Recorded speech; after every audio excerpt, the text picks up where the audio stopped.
Hello and welcome dear friends. आप सभी का आरबी कैंपस चैनल पर बहुत बहुत स्वागत है। आज की वीडियो में हम कुछ इम्पॉर्टेंट वन वर्ड सब्स्टिट्यूशन करेंगे जो कि एग्ज़ाम्स के पॉइंट ऑफ व्यू से बहुत इम्पॉर्टेंट है। फ्रेंड्स, अगर वीडियो पसंद आए लाइक करें, शेयर करें, साथ ही साथ कमेंट करें कि वीडियो आपको कैसी लगी। तो चलिए शुरू करते हैं। फ्रेंड्स, इस वीडियो में सबसे पहले हम वर्ड्स रिलेटेड विथ प्लेसेस करेंगे। तो चलिए शुरू करते हैं। हमारा पहला वर्ड है aquarium, a tank for fishes, यानी मछलियों के लिए टैंक। फ्रेंड्स, जहाँ पे मछलियों को रखा जाता है या फिर जिस टैंक में मछलियों को रखा जाता है उसे एक्वेरियम कहते हैं। इसके बाद हमारा अगला वर्ड यानी दूसरा वर्ड है apiary, a place where bees are kept, यानी जगह जहाँ मधुमक्खियों को रखा जाता है। फ्रेंड्स, जिस जगह पे मधुमक्खी पालन होता है या फिर जिस जगह मधुमक्खियों का पालन या फिर छत्ता होता है या फिर मधुमक्खियों के छत्ते को एपियरी कहते हैं। इसके बाद हमारा अगला यानी तीसरा वर्ड है aviary, a place where birds are kept, यानी जगह जहाँ पे पक्षियों को रखा जाता है। फ्रेंड्स, वह जगह जहाँ पक्षियों को रखा जाता है या फिर पक्षियाँ रहती हैं या फिर चिड़िया जिसे कहते हैं वो रहते हैं, उसे एवियरी कहते हैं।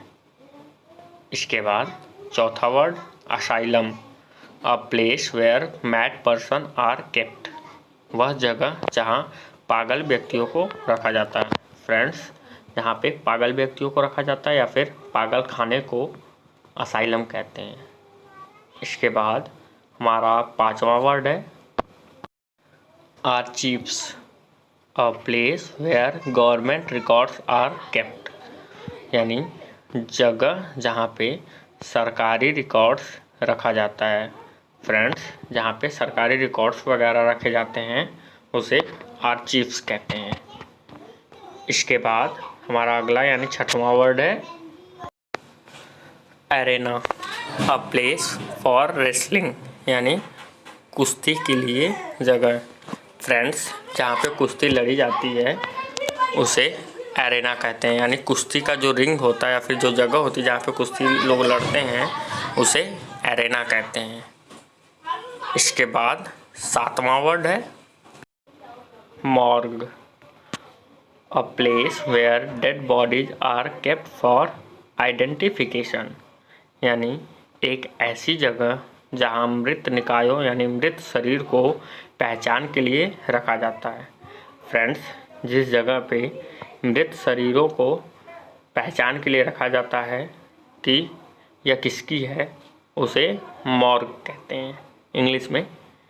इसके बाद आठवां वर्ड है mortuary, a place where dead body are kept for postmortem, यानी वह जगह जहाँ पे मृत शरीर को पोस्टमार्टम के लिए रखा जाता है उसे मॉर्चरी कहते हैं।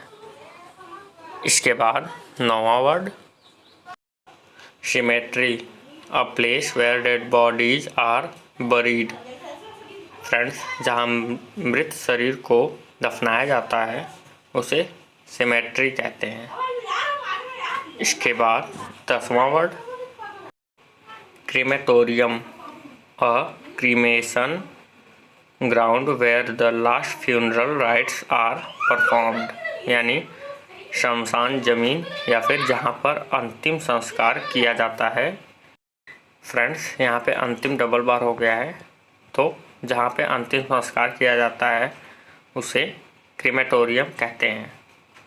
इसके बाद 11वां word sanatorium, a place for the sick to recover health, यानी स्वास्थ्य को ठीक करने के लिए बीमारों के लिए जो जगह होती है उसे सैनेटोरियम कहते हैं। यानी फ्रेंड्स, जिस जगह पे स्वास्थ्य जो बीमार होते हैं उन्हें ठीक होने के लिए रखा जाता है उसे सैनेटोरियम कहते हैं।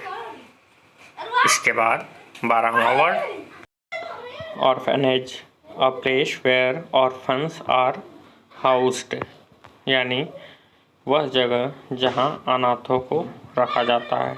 फ्रेंड्स, जहाँ पे अनाथ बच्चे रहते हैं या फिर अनाथ लोग रहते हैं उसे हिंदी में अनाथालय कहते हैं और अंग्रेजी में ऑर्फनेज कहते हैं। इसके बाद 13वां word casino, a place with gambling table, यानी जुआ टेबल के साथ जगह। फ्रेंड्स, जहाँ पे जुआ खेलते हैं लोग या फिर जुआरियों के लिए जो जगह होती है या फिर जुआरियों के लिए जो टेबल होता है उसे कसिनो कहते हैं। सॉरी, जुआरियों के लिए टेबल नहीं, जुआरियों के लिए टेबल के साथ एक जगह जो होती है उसे कसिनो कहते हैं। इसके बाद 14वां word brewery, a factory for manufacturing beer, यानी बियर के निर्माण के लिए फैक्ट्री। फ्रेंड्स, जहाँ पे या फिर जिस जगह पे बियर का निर्माण होता है या फिर बियर बनाई जाती है उसे ब्रेवरी कहते हैं। इसके बाद हमारा 15वां वर्ड है barrack, a building for lodging of soldiers, यानी सैनिकों के लिए रहने का भवन। फ्रेंड्स, जहाँ पे सैनिक रहते हैं उसे बैरक कहते हैं। इसके बाद अब हम कुछ और महत्वपूर्ण वन वर्ड सब्स्टिट्यूशन करेंगे। तो चलिए फ्रेंड्स शुरू करते हैं। Edible, that which can be eaten, मतलब जो खाया जा सकता है। फ्रेंड्स, जिस चीज़ को खाया जा सके उसे एडिबल कहते हैं। जैसे कुछ फूड होते हैं या फिर कुछ ऑयल्स वगैरह होते हैं जिसे खाया नहीं जा सकता है और कुछ ऑयल्स वगैरह होते हैं जिसे खाया जा सकता है तो उसे एडिबल ऑयल कहते हैं। तो एडिबल का मतलब जिसे खाया जा सके। इसके बाद हमारा अगला वर्ड है इनएडिबल, अनफिट फॉर ह्यूमन कंजम्पशन, यानी मानव उपभोग के लिए अनफिट। जिस चीज़ को मानव नहीं खा सकता है, जैसे मैंने आपसे बताया कि जिसे खाया जा सकता है उसे एडिबल कहते हैं, वैसे ही जिस चीज़ को नहीं खाया जा सकता है तो उसे इनएडिबल कहते हैं।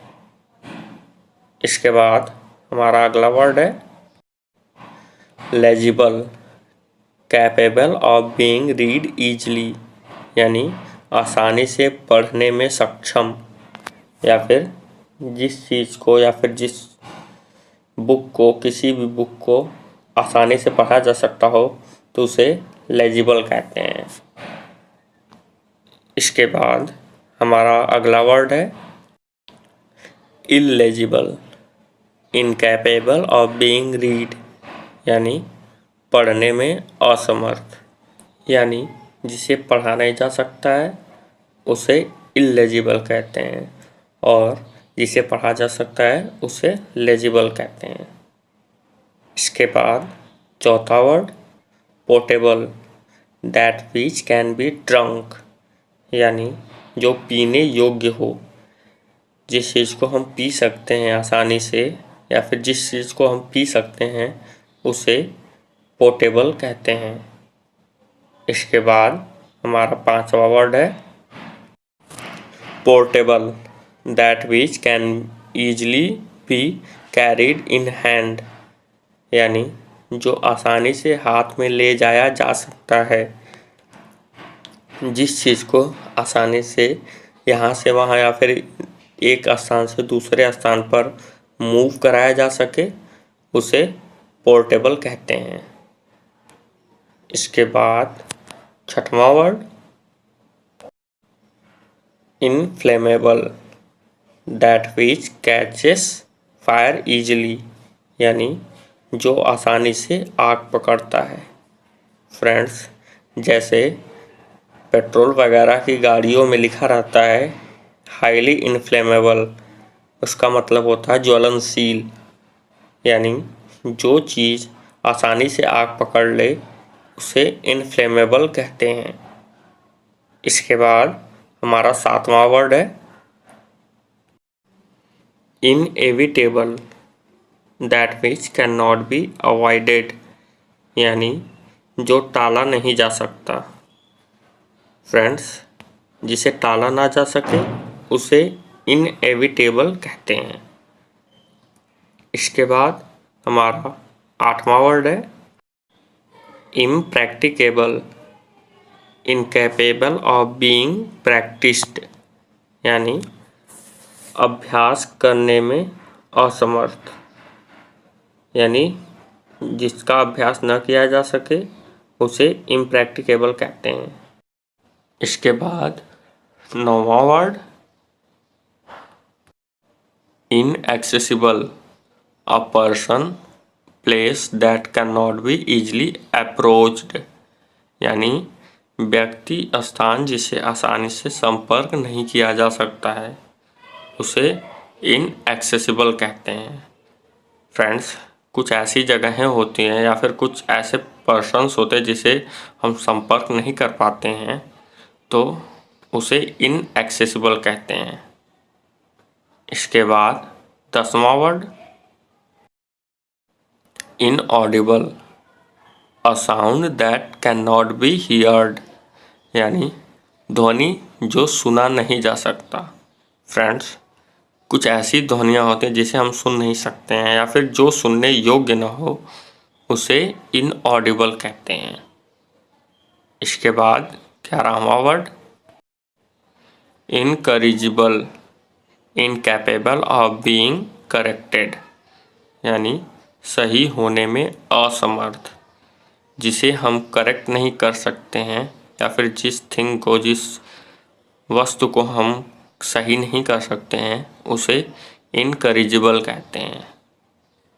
इसके बाद 12वां word infallible, one who is free from all mistakes and failures, यानी जो सभी गलतियों और विफलताओं से मुक्त है। यानी फ्रेंड्स, जिससे कोई गलती नहीं होती है या फिर कोई किसी भी काम में असफल नहीं होता है उसे इनफॉलिबल कहते हैं। इसके बाद 13वां word irreparable, incapable of being repaired, यानी जिसे दोबारा सही न किया जा सके। फ्रेंड्स, कुछ ऐसी थिंग्स वगैरह होते हैं जिसे हम दोबारा सही नहीं कर सकते हैं उसे इररेपरेबल कहते हैं, और जिसको हम दोबारा सही कर सकते हैं उसे रेपरेबल कहते हैं। इसके बाद 14वां word intelligible, that can not be understood, यानी जिसे समझा नहीं जा सकता। फ्रेंड्स, जिसे हम समझ नहीं सकते हैं या फिर समझने योग्य नहीं होती हैं कुछ चीज़ें उसे इंटेलिजिबल कहते हैं। इसके बाद 15वां word autobiography, account of a person's life written by himself, यानी किसी पर्सन के द्वारा खुद की अपनी जीवनी जो लिखी जाती है, यानी कोई पर्सन अपने जीवन का सार या फिर अपने जीवन का लेखा जोखा खुद लिखता है तो उसे ऑटोबायोग्राफी कहते हैं। इसके बाद 16वां word biography, account of a person's life written by another, यानी एक व्यक्ति के जीवन का लेखा जोखा जो दूसरे द्वारा लिखा जाए। फ्रेंड्स, एक पर्सन जो अपने जीवन का लेखा जोखा खुद लिखता है या फिर अपने जीवन की जीवनी खुद लिखता है उसे ऑटोबायोग्राफी कहते हैं, और किसी पर्सन का लेखा जोखा या फिर किसी पर्सन की जीवनी कोई और लिखता है उसे बायोग्राफी कहते हैं। इसके बाद 17वां word gullible, one who can easily be duped or cheated, यानी एक पर्सन जिसे आसानी से नकल या धोखा दिया जा सकता है नक्कल चीटेड का मतलब धोखा देना, ड्यूप्ड का मतलब भी धोखा देना होता है या नकल हो गया फ्रेंड्स, तो उसे गलिबल कहते हैं। इसके बाद 18वां word synonyms, words having more or less similar meanings, यानी शब्द कम या ज़्यादा समान अर्थ वाले शब्द। फ्रेंड्स, कोई शब्द जिसका समान अर्थ हो, वो ज़्यादा समान हो या फिर कम समान हो, उसे सिनोनिम्स कहते हैं। फ्रेंड्स, जैसे सिनोनिम्स इंग्लिश में होता है जिसके समान अर्थ होते हैं और कई शब्द होते हैं, उसे सिनोनिम्स कहते हैं। और जैसे स्मॉल का synonym tiny, little, pygmy, lilliputian etcetera होता है। तो स्मॉल का मतलब भी छोटा होता है, टीनी का मतलब भी छोटा होता है, लिटिल का भी मतलब छोटा होता है और पिग्मी का भी मतलब छोटा होता है। तो फ्रेंड्स, ये सारे वर्ड स्मॉल के सिनोनिम्स हैं। इसके बाद नेक्स्ट वर्ड यानी 19वां वर्ड एंटोनिम्स, शब्द अर्थों में अधिक या कम अलग। फ्रेंड्स, जैसे स्मॉल का एंटोनिम एलिफेंटाइन, टाइटैनिक या फिर जायंटिक। स्मॉल का मतलब होता है छोटा और इसका एंटोनिम मतलब इसका विपरीत शब्द एलिफेंटाइन, टाइटैनिक, जायंटिक, लार्ज, यूज एक्सेट्रा, ये सारे इसके एंटोनिम्स हैं। तो इसके बाद हमारा अगला वर्ड है यानी 20वां word homonyms, word similar in pronunciation but different in meanings, यानी उच्चारण में समान शब्द लेकिन अर्थ में भिन्न। फ्रेंड्स, कुछ शब्द होते हैं जो उच्चारण में समान होते हैं लेकिन अर्थ में भिन्न होते हैं, तो उसे होमोनिम्स कहते हैं। अब हम बात करेंगे words related with time period, यानी समय से संबंधित शब्दों के बारे में। तो चलिए शुरू करते हैं फ्रेंड्स। हमारा पहला वर्ड एनुअल है। Happening once in a year means एक साल में एक बार होने वाला, उसे एनुअल कहते हैं। जैसे बर्थ डेट वगैरह या फिर बर्थडे वगैरह या फिर सालगिरह एनिवर्सरी, जो एक साल में जिसको सेलिब्रेट किया जाता है, उसे एनुअल कहते हैं। उसके बाद फ्रेंड्स नेक्स्ट बाई एनियल। बाई का मतलब दो होता है, तो बाई एनियल का मतलब हैपनिंग इन 2 ईयर्स, यानी 2 साल में एक बार होने वाला। जो काम या फिर जो चीज़ 2 साल में एक बार होता है, उसे बाई एनियल कहते हैं। जैसा कि मैंने आपको पहले बताया, बाई का मतलब 2 होता है। लेकिन फ्रेंड्स, बाई एनुअल का मतलब या फिर सेमी एनुअल का मतलब अर्धवार्षिक होता है। बाई का मतलब 2 होता है, तो बाई का मतलब जैसे एक साल में 2 बार भी हो सकता है या फिर 2 साल में एक बार भी हो सकता है। तो बाई एनियल का मतलब हैपनिंग इन 2 ईयर्स, यानी 2 साल में एक बार होने वाला। और बाई एनुअल का मतलब या फिर सेमी एनुअल का मतलब अर्धवार्षिक। जैसे स्कूल में परीक्षाएं होती हैं जो अर्धवार्षिक होती हैं, उसे बाई एनुअल एग्जामिनेशन कहते हैं या फिर सेमी एनुअल एग्जामिनेशन कहते हैं। इसके बाद फ्रेंड्स हमारा अगला वर्ड है ट्राई एनियल। ट्राई का मतलब 3 होता है, तो ट्राई एनियल का मतलब हैपनिंग इन 3 ईयर्स, यानी 3 साल में एक बार होने वाला। जो थिंग्स या फिर जो चीज़ 3 साल में एक बार आता है, उसे ट्राई एनियल कहते हैं। इसके बाद हमारा चौथा वर्ड क्वाड्रेनियल। क्वाड मतलब 4 होता है और क्वाड्रेनियल का मतलब हैपनिंग इन 4 ईयर्स, यानी जो 4 साल में एक बार होता है, उसे क्वाड्रेनियल कहते हैं। इसके बाद 5वां word century, a period of 100 years, जो 100 साल में एक बार होता है उसे सेंचुरी कहते हैं, या फिर सेंटेनियल।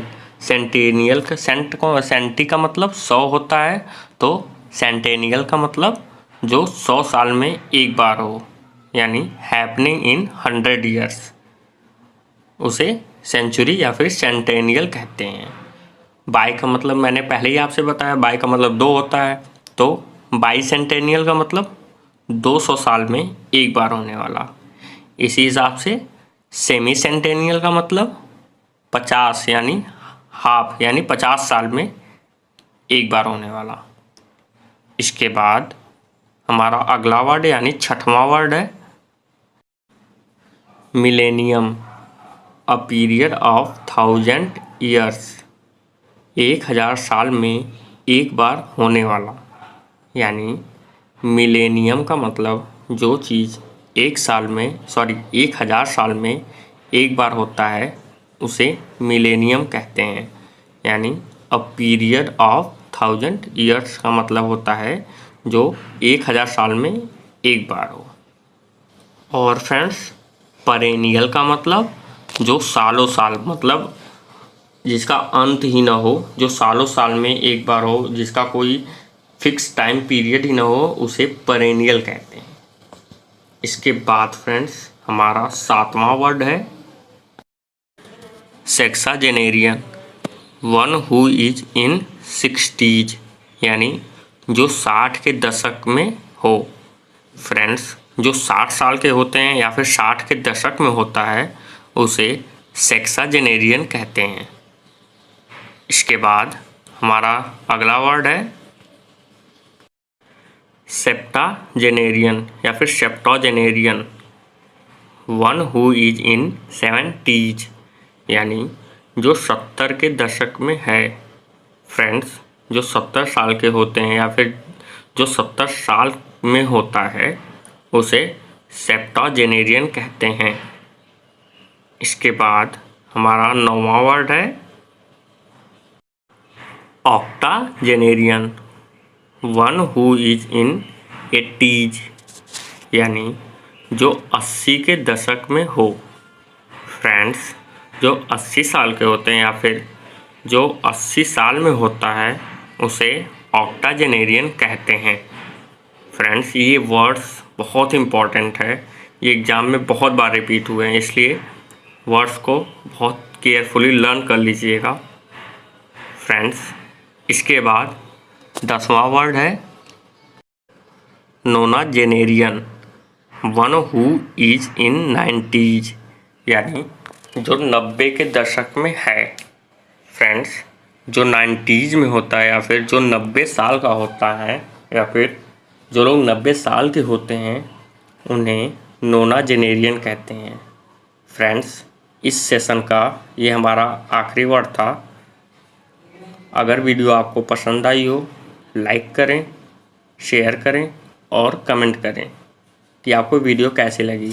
फ्रेंड्स, एक बार फिर से मैं आपको बता दूं, सेमी का मतलब आधा होता है यानी 1/2, और पर जो पेरेनियल मैंने आपको बताया था, पर का मतलब थ्रू होता है या फिर कम्प्लीटली होता है, तो पेरेनियल का मतलब सालों साल यानी कम्प्लीटली पूरा, वो सालों साल में एक बार होता है, उसे पेरेनियल कहते हैं।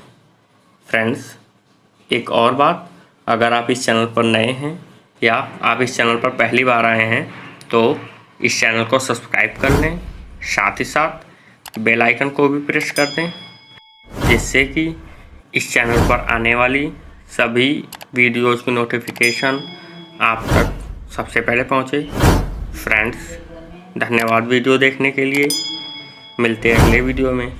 बहुत बहुत धन्यवाद।